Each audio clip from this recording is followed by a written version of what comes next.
centro emocional, en su principio es puro, radiante. Las emociones inferiores, ubicadas en las partes o en los puntos del centro inferiores del centro emocional, constituyen el emocional inferior. Pero si eliminamos las emociones inferiores, entonces queda todo perfecto, como una flor de loto deliciosa, el centro emocional superior. En todo caso, Atman es el rayo que nos une al Logos y al Adi Buda. Y la fuerza de Adi Buda y del Logos interior llega a Atman y en Budi queda contenida. Pero el acercamiento a Budi es imposible mientras nosotros tengamos emociones negativas. En otros términos, el acercamiento a la mónada se hace difícil si continuamos con las emociones inferiores. No debemos aceptar emociones inferiores dentro de nosotros. Debemos cultivar las emociones superiores, la música. Debemos escuchar a Beethoven, debemos escuchar a Mozart, a Liszt, a Tchaikovsky. Debemos aprender a pintar, pero que los cuadros que pintemos no sean infrahumanos. Debemos verter en ellos nuestros sentimientos más nobles. Todo lo que nosotros hagamos debe ser dignificante y esencialmente edificante. Uno se llena de éxtasis al contemplar las columnas corintias de los tiempos antiguos, los mármoles de Roma y de Atenas, las esculturas magníficas de una Isis morena en la tierra de los faraones, o de un Apolo, o de la Venus del Milo, o de la casta Diana. Uno se llena de éxtasis, vibra con emoción superior al escuchar, por ejemplo, la lira de los tiempos antiguos, o al entregarse a la meditación profunda entre el seno de la naturaleza, o al pasearse por las ruinas de la antigua Roma, o al caminar por las orillas del Ganges, o al caer de rodillas ante el Gurú entre las nieves perpetuas de los Himalayas. Entonces vibra la emoción superior.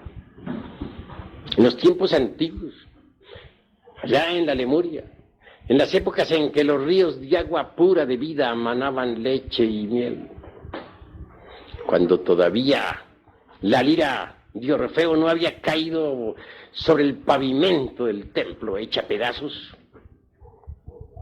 el centro emocional superior vibraba intensamente en cada ser humano. Esa era la época de los titanes, la época en que los seres humanos que poblaban la faz de la tierra podían ver el aura de los mundos y percibir más de la mitad de un joltapannas en las tonalidades del color. Bien sabemos que un joltapannas tiene más de 5 millones de tonalidades. Pero cuando el centro emocional inferior se desarrolló con las pasiones violentas, con la lujuria, con el odio, con las guerras crueles entre hermanos, entonces ese sentido se atrofió. Quedó metida la humanidad dentro de este mundo tridimensional de Euclides. Ha llegado la hora de entender que solo mediante el centro emocional superior es posible penetrar más profundamente dentro de nosotros mismos. Si nosotros procedemos rectamente, si aprendemos a vivir, si aprendemos a relacionarnos con nuestros semejantes en una forma bella, entonces nos acercaremos más y más a la mónada sagrada. Y distintos chispazos de conciencia cósmica nos irán sorprendiendo, se irán haciendo cada vez más continuos, hasta que al fin un día tengamos todos, en realidad de verdad, la conciencia despierta, la conciencia superlativa del ser. Budi, ese día seremos dichosos. En ese delicioso mañana, las vibraciones de Budi nos saturarán totalmente. Y sabremos vivir de verdad en estado conscientivo perfecto. Hasta aquí esta cátedra. Ahora doy plena libertad para que los aquí presentes interroguen, hagan preguntas sobre el tema, pero sin salirse del tema.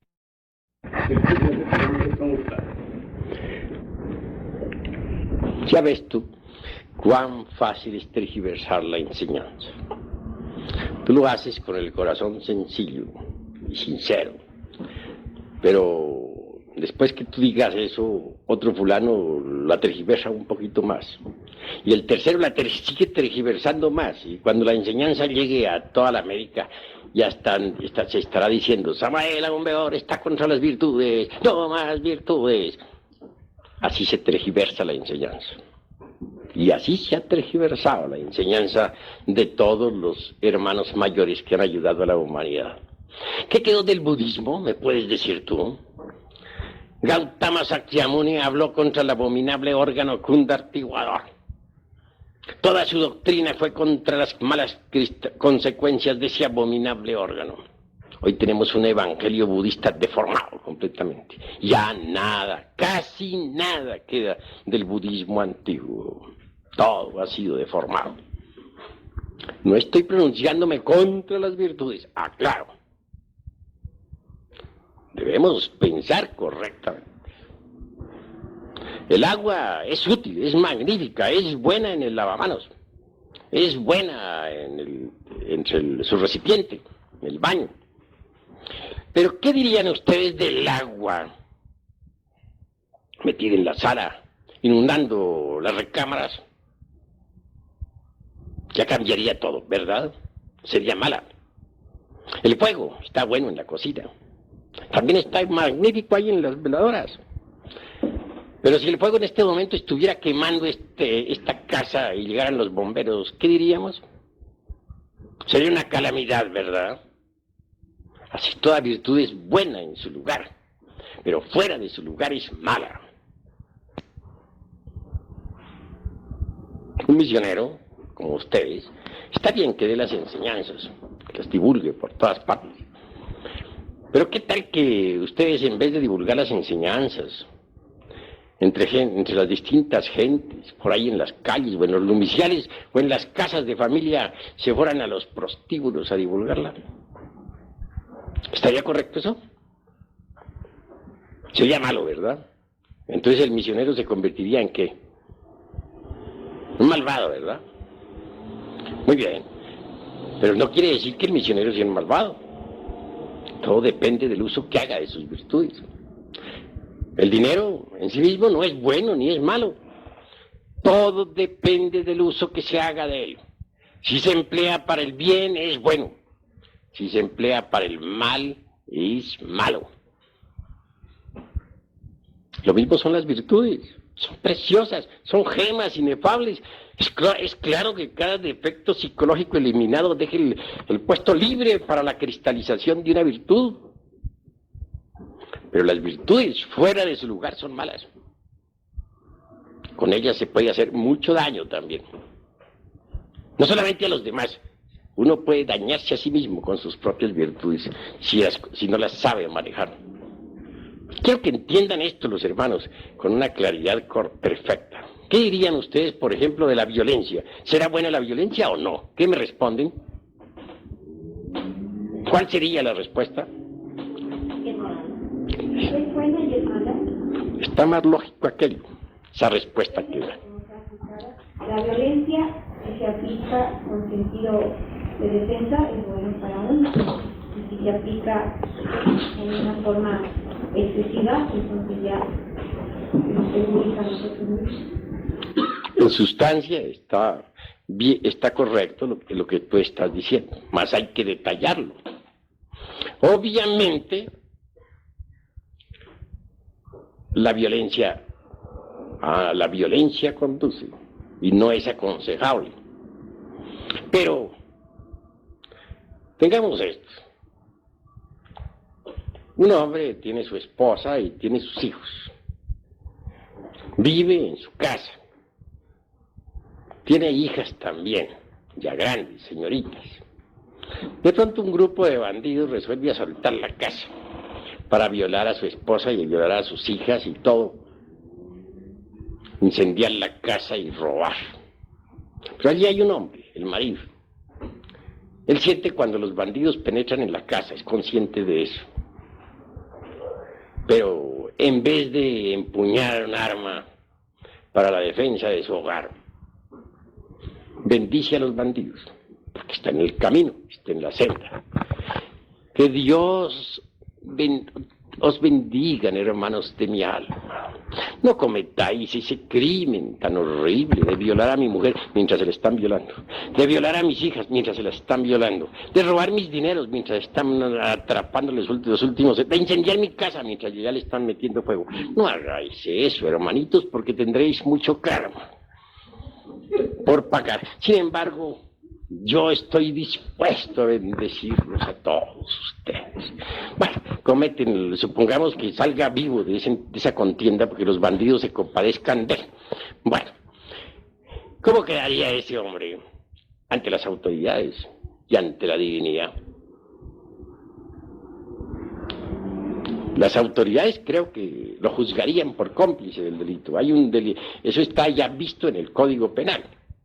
Ese hombre merece la cárcel, ¿verdad? Por cobarde y porque se ha convertido en cómplice del delito. Es obvio, que merece la cárcel. Se ha convertido en cómplice, es un cobarde. Entonces, ¿cuál es el deber de ese hombre ahí? Está en la senda, es iniciado, quiere ser Mahatma y no sé qué más. ¿Cuál es su deber? Pues morir en el campo de batalla, defender su familia como dé lugar. Morir peleando, pero morir, si le tocó morir, cumpliendo con su deber de hombre. Ese es su deber. ¿O qué diríamos, por ejemplo, de un militar? Y aquí tenemos a nuestro hermano, teniente coronel Moisés Rodríguez Tapias. ¿Qué diríamos, por ejemplo, qué diría nuestro hermano que es militar? Que de pronto la patria está amenazada, vienen los gringos a invadirnos, a saquear, violar, incendiar, robar, y el ejército dice, no, ya no peleamos más, Dios bendiga a todos estos invasores, si queman, allá será su karma, que Dios los bendiga, nosotros no peleamos, se cruzan de brazos a dar bendiciones y a orar por los bandiditos que están atacando. ¿Qué se diría de un ejército así? ¿Cómo? Alta traición. Eso es obvio. Alta traición. Condenable no solamente por los jueces de la tierra, sino por la divinidad. ¿Cuál es entonces el deber del ejército en ese momento? Atacar, defender. Defender. Hay que usar las armas. De manera que las armas en sí mismas no son ni buenas ni malas, todo depende del uso que se haga de ellas. Si se emplean para el bien son buenas, pero si se emplean para el mal son malas. Todo depende. Así pues, esto de las virtudes es algo que hay que reflexionar muchísimo, porque con las virtudes también no solamente se puede dañar a otros, sino dañarse a sí mismo. A ver, va a preguntar algo el hermano.